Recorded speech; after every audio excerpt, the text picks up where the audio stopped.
The late and groundbreaking ufologist John Alva Keel reported a bizarre possible crash and retrieval case which involves strange characters, perhaps precursors of the modern-day MIB.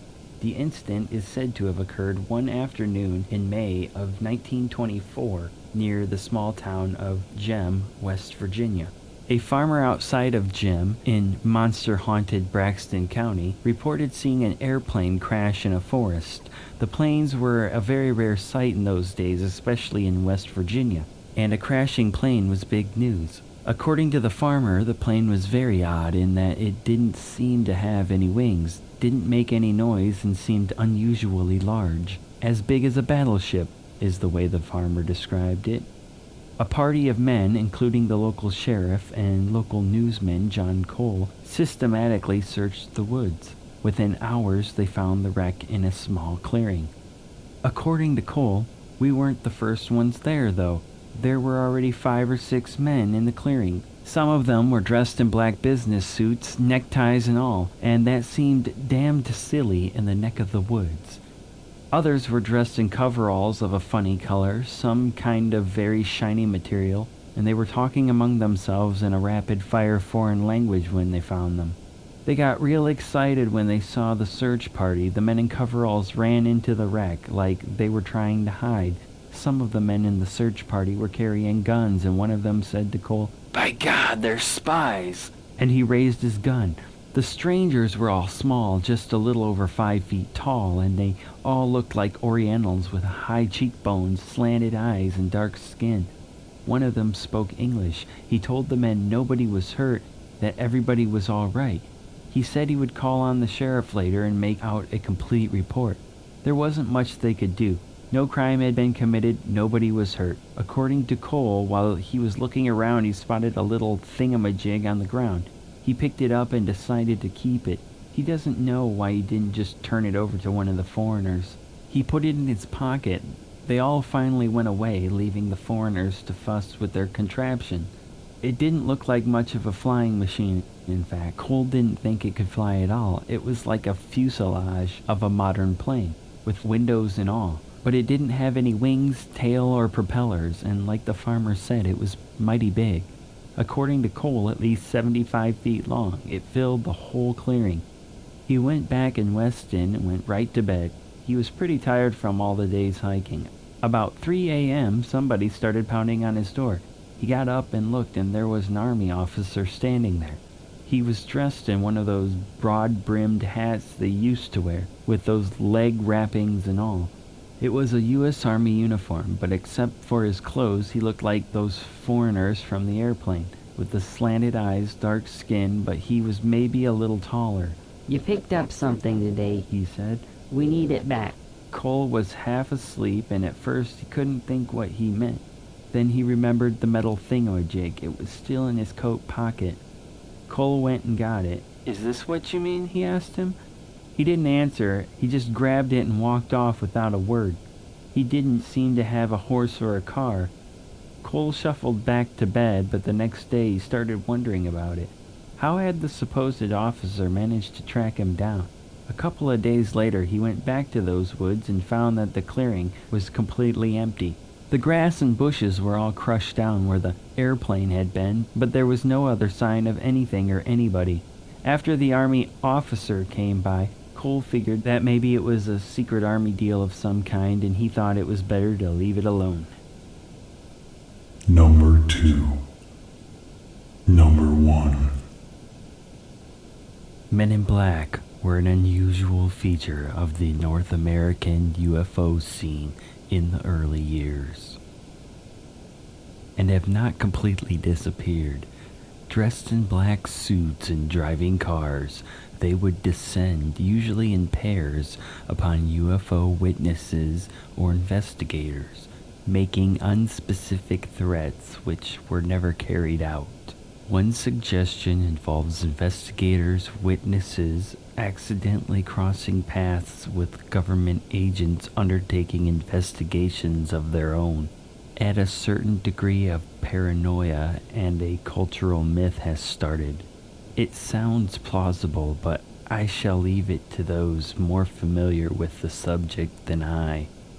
Nevertheless, once in a while a well-documented case turns up which is really, really strange. Dr. Herbert Hopkins of Old Orchard Beach, Maine, USA, was a doctor who also happened to be an experienced clinical hypnotist. Thus, between December 1975 and March 1976, he undertook 8 hypnotic regressions in an alien abduction case which had occurred a couple months beforehand. The abductors appeared to have been fairly standard gray aliens, except that their eyes were white and they wore long black robes. It is interesting to note that the witnesses had contacted the local press the day after the incident, and the very next day an earthly appearing man had approached one of them and warned him not to discuss the matter further.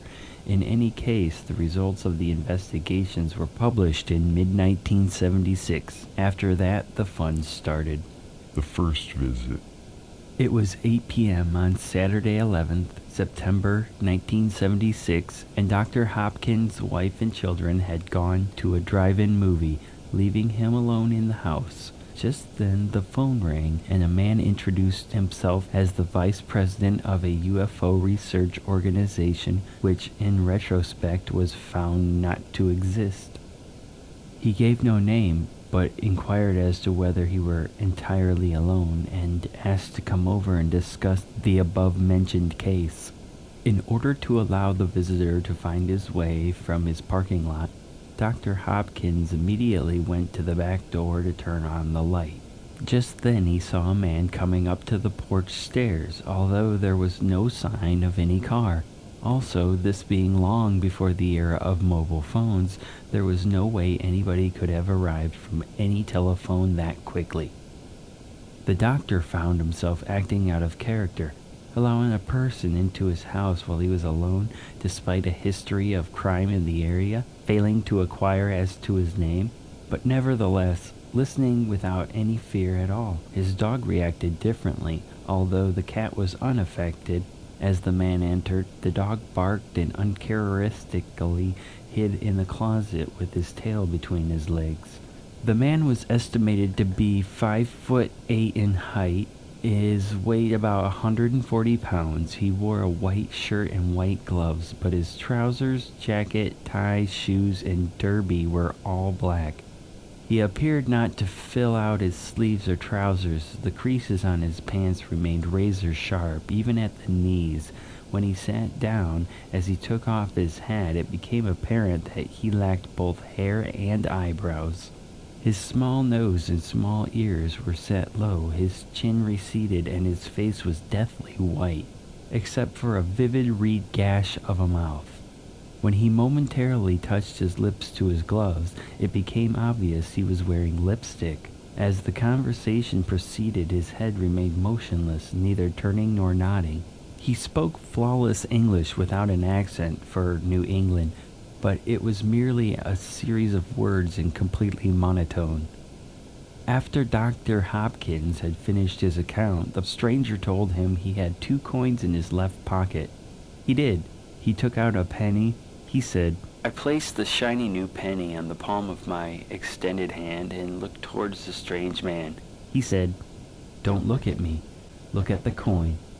As I did so, the coin slowly became light blue in color, and it began to become blurred to my vision. My hand was in sharp focus, but try as I might, I could not seem to focus on the silver blue penny.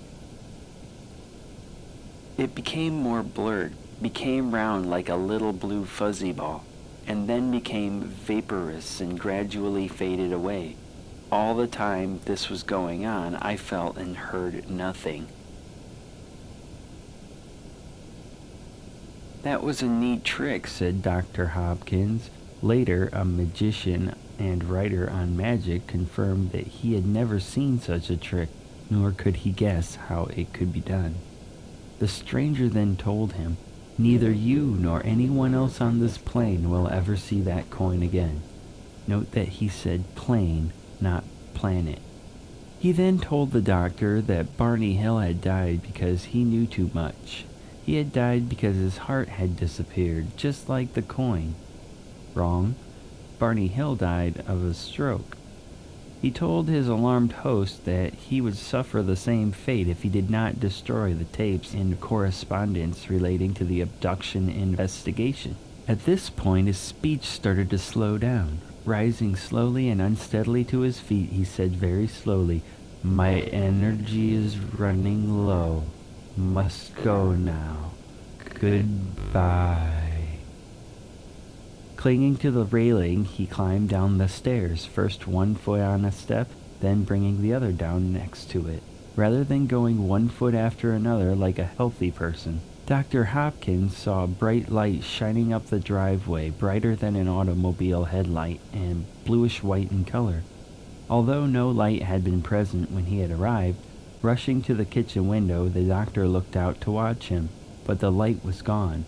He ran out onto the front porch, but saw no car leaving. Not only that, but the stranger walked in a diametrically opposite direction to the way he had arrived.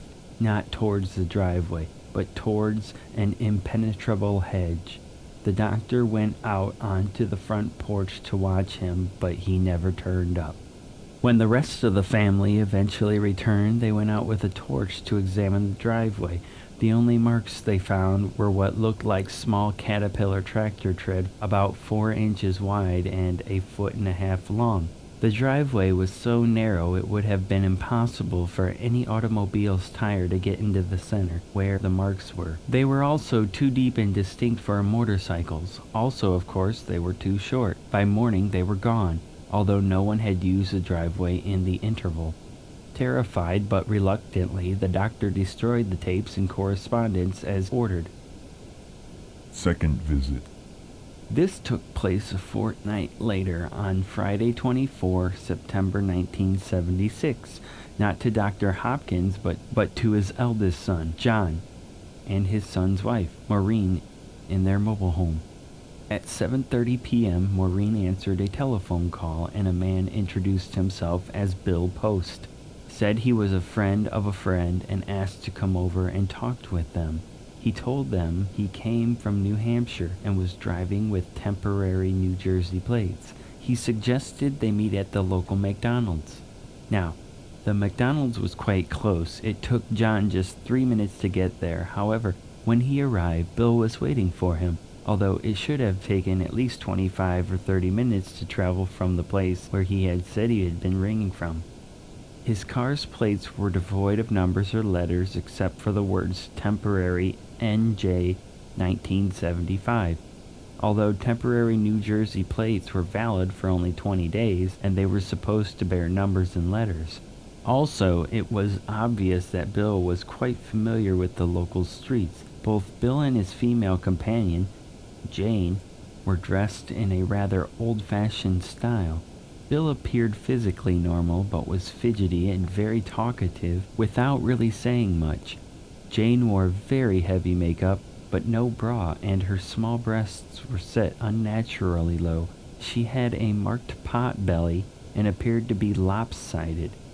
She talked little and walked with very short steps, leaning forward. In the course of their conversation, he asked what John and his father, Dr. Hopkins, talked about, but John pointedly avoided bringing the discussion around to UFOs. Their behavior was odd. When Maureen was temporarily out of the room, Bill was pawing his female companion and asking John if it was all right and if he was doing it right. In contrast, when John was out of the room, he asked Maureen how she was built and whether she had any nude photographs of herself he could study. He also knew that John was planning to visit New Hampshire, although he had never told them so, and he provided them with a complicated and detailed route which would avoid all the turnpikes and other well-traveled ways. Out of curiosity, John later checked the route and discovered the information to be long out of date. A few weeks later, Bill phoned again and apologized to Maureen for anything untoward. He asked to see them again, but Maureen told him they wanted nothing more to do with them. Looked at objectively, there is much to connect the two visits. They may have been completely independent. The temporary car plates are a mystery, but Bill and Jane may have been exactly what they claimed to be, friends of a friend, albeit very unusual friends, wanting to talk to them for motives of their own. Even the most bizarre human activities usually have a logical explanation if you know the backstory.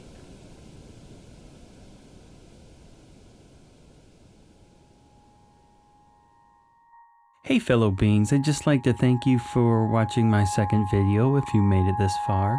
If you enjoyed it, please leave a like, and if you don't want to miss any more, then subscribe to my channel and I will bring you more stories in the near future. I felt these stories were a little more on the older side, and I think that was kind of cool when dealing with this subject, as this is one that goes pretty far back now. Question is there really a secret agency out there trying to cover something up? I don't know. It's hard to tell, especially after Hollywood blew it up into some kind of weird action movie. But, let me know what you guys think. And I hope to see you on the next one. Until then, be aware. And keep your eyes open.